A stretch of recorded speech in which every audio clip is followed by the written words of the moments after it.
Hey everyone, so baby boy is here.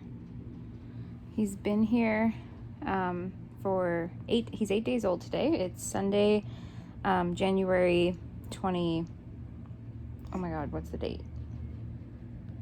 January 24th. So he was born January 16th at 11:36. I was induced at 39 weeks.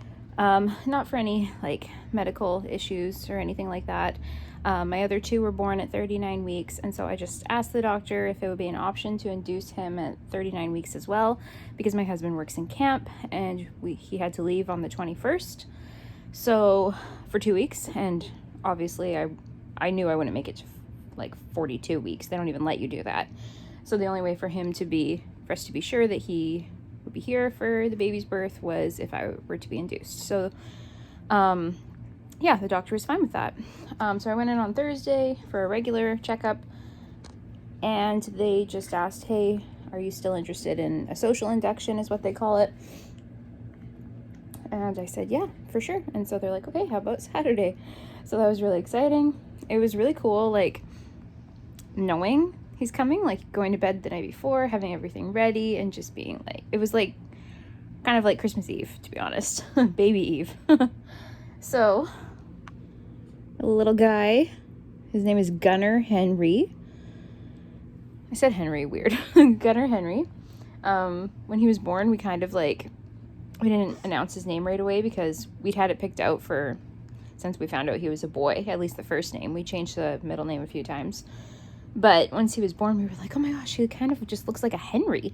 So we considered just going with Henry, but in the end, we went with what our first choice was, which is what happened with Noah too. Like, we had a name picked out and we loved it.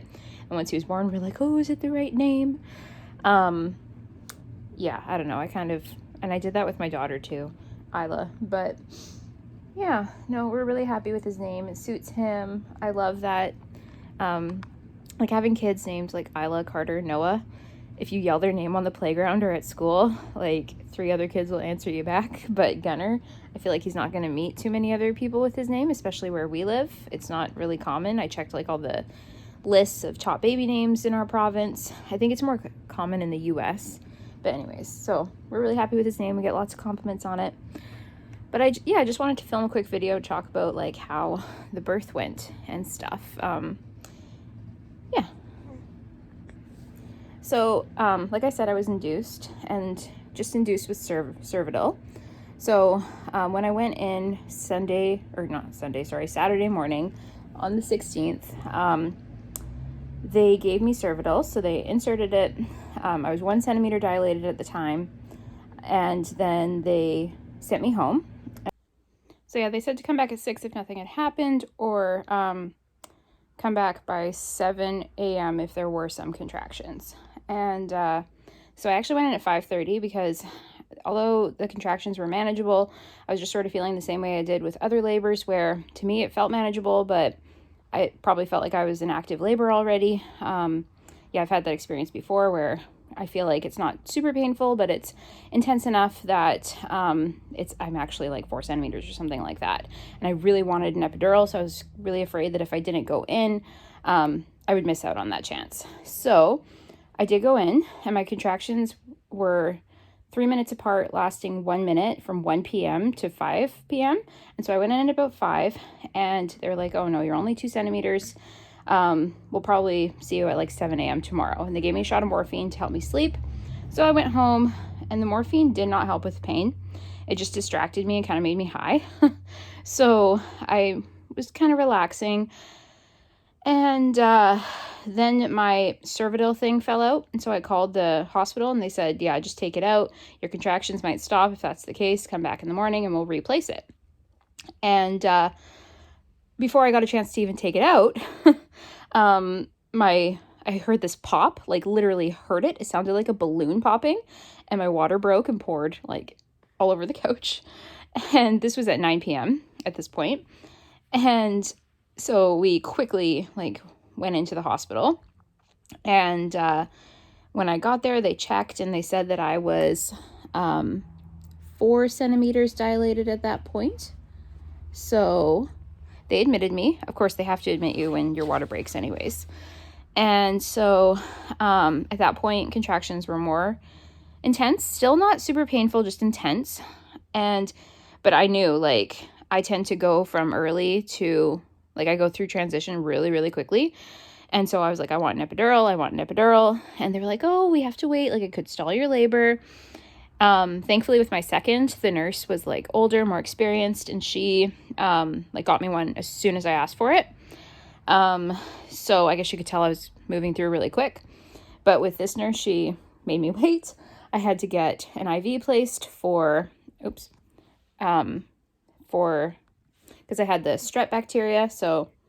And I'm really not great with IVs. So I asked her to put it in my hand. She couldn't get it in my hand, so she tried a few times, bruised my arm up, and then finally, she tried to put it in my arm is what I meant. I don't know if that's what I said. Eventually, we ended up putting it in my hand. So yeah, I was really thirsty. I kept asking for ginger ale. I drank one super fast, and then she brought me like 3 more or whatever. Steve was sleeping at this point. And, and then, it just kept getting more and more intense. And I was like, okay, I really want that epidural like now. And they were like, oh, gotta wait. And then finally they checked me and they're like, okay. And this was at 11, I think, that they checked me again. And they're like, okay, you are actually 9 centimeters. And so I just burst into tears because I knew I wasn't going to get an epidural. And I was really afraid to give birth naturally again because I had a natural birth with my first. And I was scared. And it had been such a great experience having an epidural with my second. I could just relax and enjoy the whole experience. And so, I wasn't very happy about that. But, and I forgot to mention, they'd been giving me doses of fentanyl from 9 to 11 for the pain. And, like, fentanyl and morphine don't do anything for pain.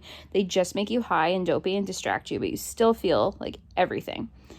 So anyways, and so at that point, it was like maybe 5 minutes, and then all of a sudden, like, I felt this super intense pressure, and I knew I was like about to have the baby, and the doctor wasn't even there yet. And they said, oh, do you want to try and like go pee before you give birth? And so I said, okay. Went to the bathroom, and I ended up like, the nurse had to run in and grab me and help me out because I was like falling in the bathroom, and I was seriously afraid I was going to give birth on the toilet because it felt like I was going to. But I didn't. Made it back to the bed, and it was just the most intense thing I've ever experienced. Like, for my other 2 births, like, I had to have 2 support people hold my feet, and I had to push really hard, like, to get the baby out. With my first child, it was an hour and a half of pushing. I've heard of people where it takes 4 hours of pushing. With my second child, my son, it was about 20 minutes of that.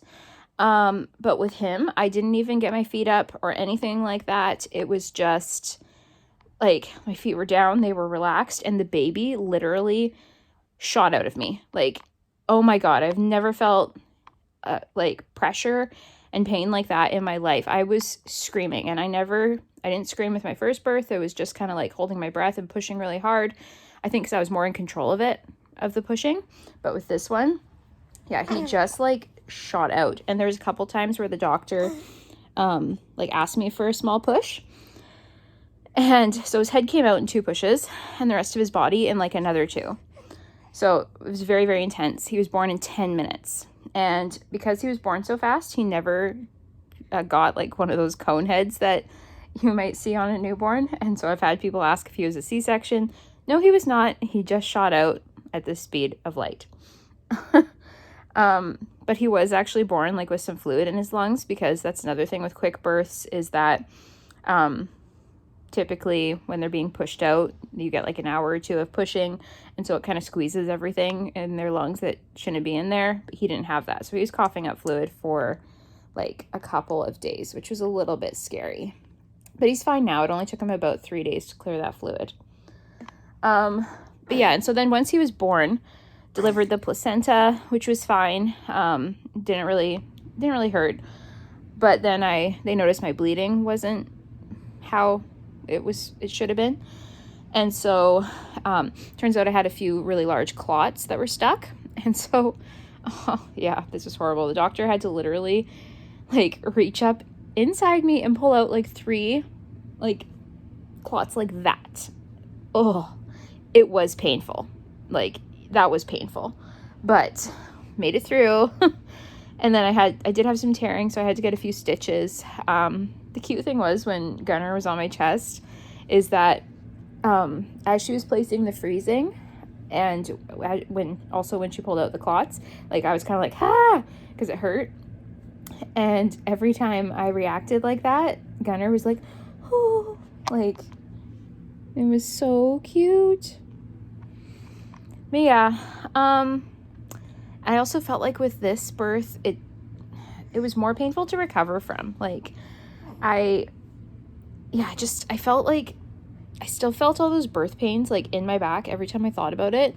And that's kind of going away now, but it was like, yeah, bad. We're doing well now that we're a week postpartum. Things are getting a lot better. Yeah. So that's Gunnar's birth story. Thanks for watching.